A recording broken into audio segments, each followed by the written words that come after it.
This is Curtis. Hi. Second time. You guys know him. I'm pretty sure you guys know him. But the most important part right here is Watson, his dog, his Boston Terrier. He's there. You guys are here because you have some. It's never the dog. So it's not Watson the problem. My friend here is a work in progress. Second time, first time I taught him how to put Watson on the treadmill. This time we do a pack walk. Right now he's playing with everybody else. So this is pretty much what most people want to do at a dog park, but not in the beginning. So this is pretty much the end of the day. Now, come at me in my back.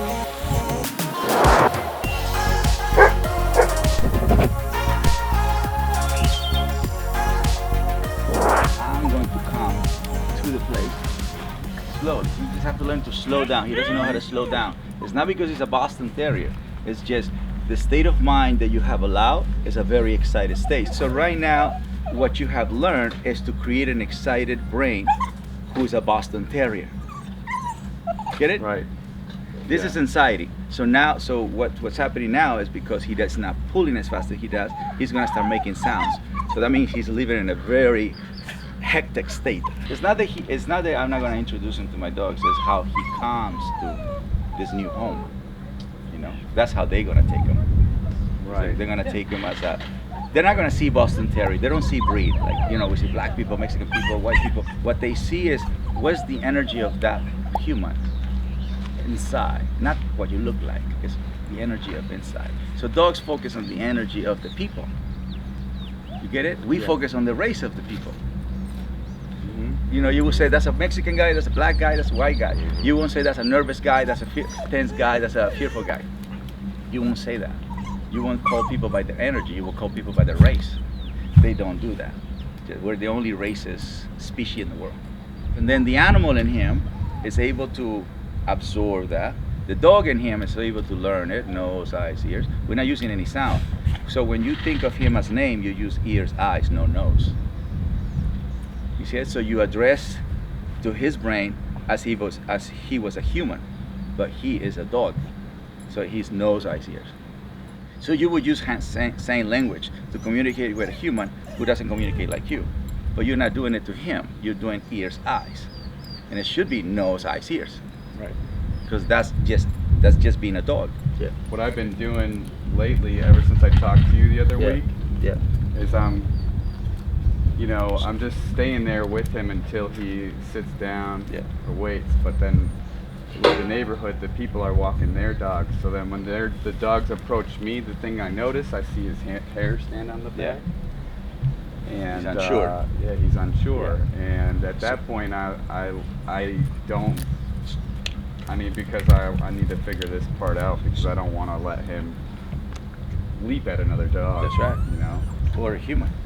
Exactly. Mm-hmm. So that means he's not only not calm, he doesn't know how to wait. See it? So that would be more the mind. The mind have to learn to wait. So when your parents tell you to wait, it's more of your mind. But if you don't do exercise, it's hard for you to wait. So that's why I say exercise, mental stimulation, then affection. Right. So so that is not happening. That's why he developed this state of mind. Yeah. So he's getting affection first, exercise second, and then the mental stimulation, the rules, boundaries, and limitations that are not done yet. So I'm just doing it backwards. That's all. Most of my clients do it backwards. To become an Olympian, you have to be disciplined, you see? So then Americans say, yes, those people need to be disciplined, but not my dog. So that word. I want to discipline him. Well, this is discipline right there. Yes. So discipline doesn't mean punishment. Discipline is he's learning steps. Everything is just steps. You have to have discipline. Rappers have to have discipline. YouTubers have to have discipline. It has to be a discipline to create the outcome that you're looking for. You understand? So, so that means you repeat the same thing in a structured way that you achieve what you're looking for. There you go. So this is discipline. So I'm connected animal dog, Boston Terrier. Animal dog, Boston Terrier. I have not yet connected the name because he's not completely balanced. So I don't want to mention his name when his brain is not balanced. So I want his name to represent balance, 100%. So when he's balanced, then I can bring love. So I want his name to represent balance and love. So right now his name doesn't represent balance, so he can't really see it as love. So when you say that, like when he's being bad and I say Watson, Yeah. that's bad because they don't rationalize. It's in a wrong energy. But just think about it. They don't rationalize. Yeah. So if they don't rationalize, if they're doing something and they're hearing their name, they attach it to that. Yeah. Okay. You get it? That's so important. They're not saying, "Oh, sorry, Curtis. Oh man, thanks for remembering." That's not gonna happen. Yeah. You know, it's a behavior being done, bad or good, and if they hear the name, they're gonna attach it to bad or good. Mm-hmm. They're not gonna rationalize. They're not gonna go, "That's my name. Oh, I'm doing something wrong." I'm going in, guys, so you can follow. I'm gonna present him in the pack. He's a new guy. Okay, so in the streets, you don't just walk in the streets, Curtis. You don't just walk in the streets. It's a ritual. Okay, so I started in South Central and Inglewood. You don't just walk in. So in the dog world, it's just like the streets. You don't just walk in. I don't care if it's dog park. It doesn't matter. If those dogs were there first, that's their hood. Right. So there is a code in the hood. There is a code in the animal world. You don't just walk in. So he's on the leash. Once he's done, I'm gonna take him off the leash. See? So that as a new guy, he has to stay calm to be accepted quicker. I'm gonna bring 2 more girls who are middle of the pack and back of the pack. He asked me, do I bring Mika? Mika is a boxer that she will actually correct them right away. So a lot of times on the park, it's gonna be older dogs, they're gonna correct. See? There you go. So he's sensing that he's doing that. That's why Junior is challenging him. Okay? Yeah. So there's going to be a lot of dogs also that become happy-go-lucky and they want to play with him, but he's going to play rough because he's not in a happy-go-lucky state. He's just obsessed. Hey. So when you correct the dog or when you stop a dog, you don't just have to tell him to stop and walk away. She have to learn to settle. Like just settle and then start from zero.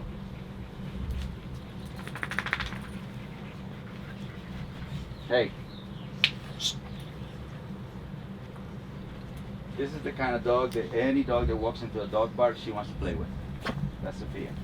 So she actually have to learn that there's limits on the game.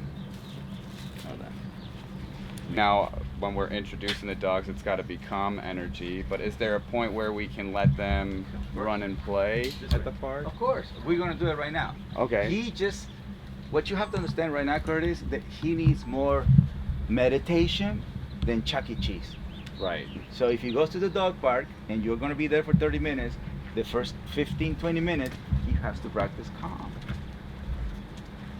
Right? He has to do, and then 5-6 minutes of Chuck E. Cheese before he leaves, calm. And then you go. He's not gonna say, wait a minute, we did 20 minutes of meditation and only 5 of Chuck E. Cheese. The point is he did something. Mm-hmm. He drained the energy. So, but you're structuring in a way where he drains healthier.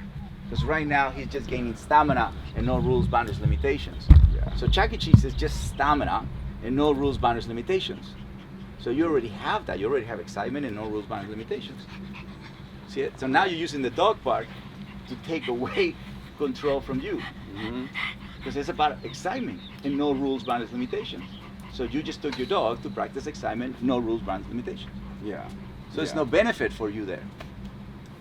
So it has to be a priority in people's life to practice waiting, resting, meditation, sleeping well. It has to be. If you think about it, Curtis, so why that dog is not behaving balanced? He has a home. I love him to death. Awesome food. And if I need to change the food, I change the food. If he needs to go to the vet, he can go. I can afford it. But my dog is not balanced. Yeah. And the street dogs are balanced. They don't have money to go to the vet or vets. Get it? So that's the difference, because that environment and the activities in that environment is not making the dog practice calmness. So the first thing anyone has to learn to do with a dog is calmness. This guy doesn't know calmness. Let me show you how to put a leash. And at the same time he's learning because all these dogs are gonna gather. Look, they're gonna gather, and he watch. So when you go to a concert, there's a whole bunch of people gathering, and you watch. So you learn. Yeah. Get it? So this is the same thing. So a dog doesn't have to be in it to learn. It's best if he's outside learning, because he's the outsider. So he is watching, you know, a different behavior. This doesn't happen at a dog park. This kind of vibe is not at a dog park. No. Not at all. Look, this is food, but everybody's calm. I haven't given the food yet, by the way. So why not? Because everybody have to wear the leash. So that means everybody waits their turn, and they know that it's until the last person or the last dog who gets the leash, they get the food. So they become, not only they're gonna get food, they learn to wait for the food. So it's not the breed. Can you see it? We create the same state of mind with the same tool for everybody. I don't care what breed the dog is. And we shouldn't care what kind of race people are, you know what I mean? Exactly. Yeah. So it's the same. Wow. When I started my whole career in South Central. Wow. Yep. Most of them Rottweilers. Wow. That's what's in the hood, you know? So when you hold leash, you grab it. Suppose. If you hold it high and then you put intention. Grab, hold short, not tense. Always that energy through it. Especially when you have a pack of dogs, you don't want them to feel tense, because then you got 10 tense dogs. Yeah. You know what I mean? Yeah, I try to keep him by my side and like with the leash loose when I can, but then, you know, of course, when he if the gets leash goes in the pull it. bottom like that, they can do that. They can pull, they can walk into legs. Yeah, I'll show you right now. We're gonna go for a nice walk.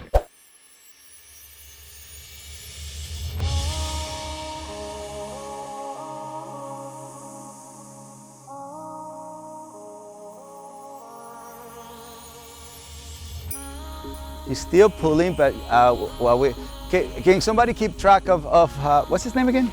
Watson. Of Watson, how long it takes for Watson to get into their rhythm. Yeah, he's still pulling. See it right here. Look at this. So this is as I should be. That's why Watson is by himself. Look, and that's how Watson should be, like that, like Alfie. This is my favorite part of my life, walking with a pack of dogs. This is the first time I'm actually pack walking with Watson. See, this is a dog that has no structure on the walk. Can you see it? Look, hold this. 1, 2, 3, 4, 5, 6. 6 dogs. Relax. Just look forward. That's it. That's how it's supposed to feel. Yeah. You have 6 dogs in a very gentle way of moving forward. Now watch this. Hold your dog. Short, not tense. There you go. See the difference? He's pretty calm right now for what? No. Well, for what you're used to, what you think. I'm used to. Can you see it? Yeah. So walk with a purpose. So right now, what you did is this. That's what I was doing. Yeah. So that completely makes everybody out of balance because they're not together. Your job as a pack leader is direction and protection. Everybody together. Gotcha.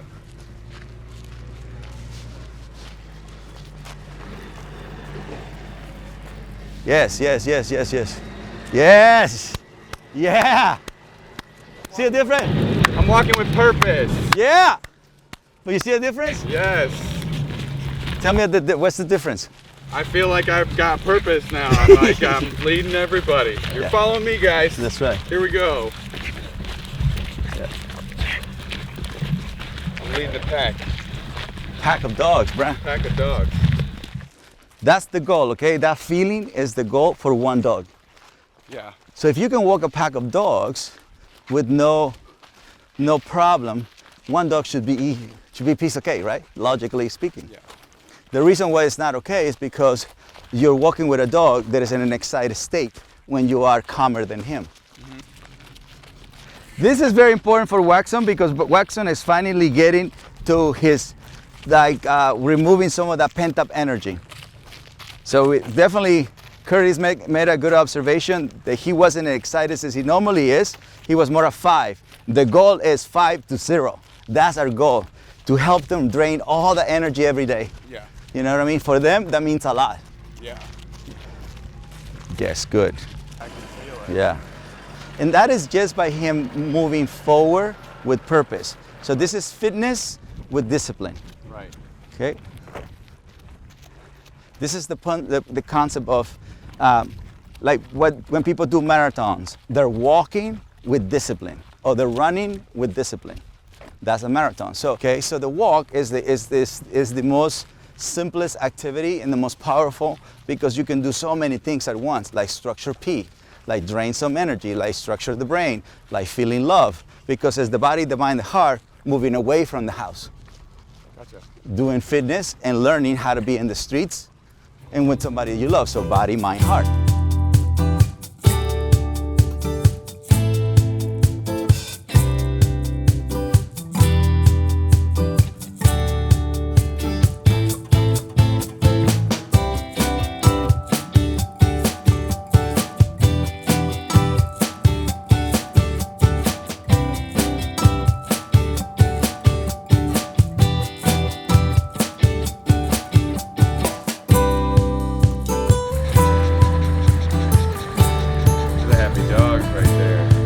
Off leash, right? So the way you can send them back to their natural way of being is when their needs are met. If their needs are met, they're gonna do everything naturally.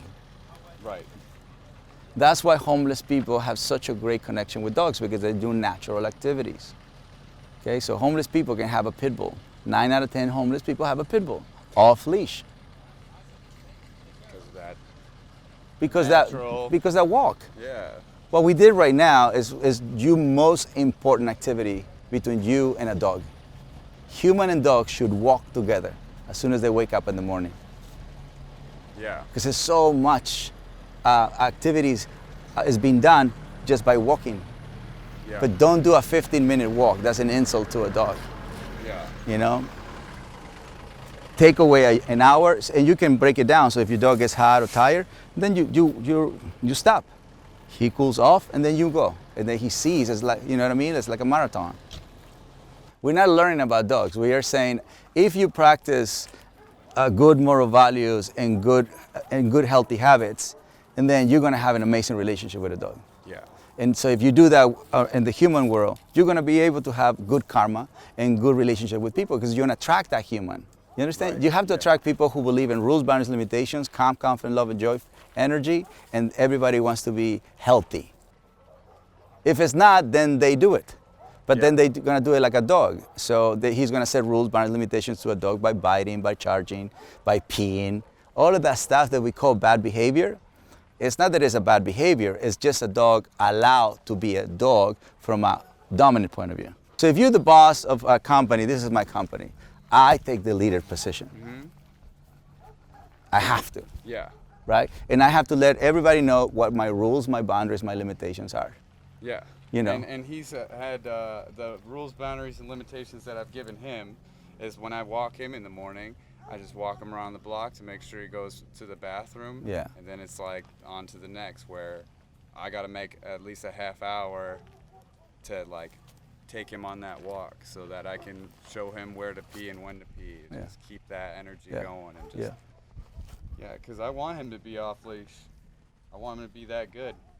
We're gonna get him there. Yeah, but you have to be that good. So don't think of him. Yeah, don't put it on the dog, don't put it on a child, don't put it on anybody else. If you're not that good, you can't ask people to be that good. I gotta be that good. That's right. That's it. That's how it works, Yes. Curtis. That's how it works. Watson, I promise I'll be a good boy, okay?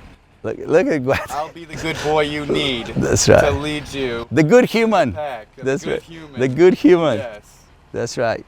Watson, remind him to stay calm. And to stay calm. Stay calm. That's right. Even if people don't want to lead, as long as they practice calmness, they're gonna have a much way better relationship with a dog. Guys, thank you for watching my YouTube channel. Make sure you subscribe, like, and comment. And most importantly, thank you for helping me to achieve better humans, better planet. Yes, we can!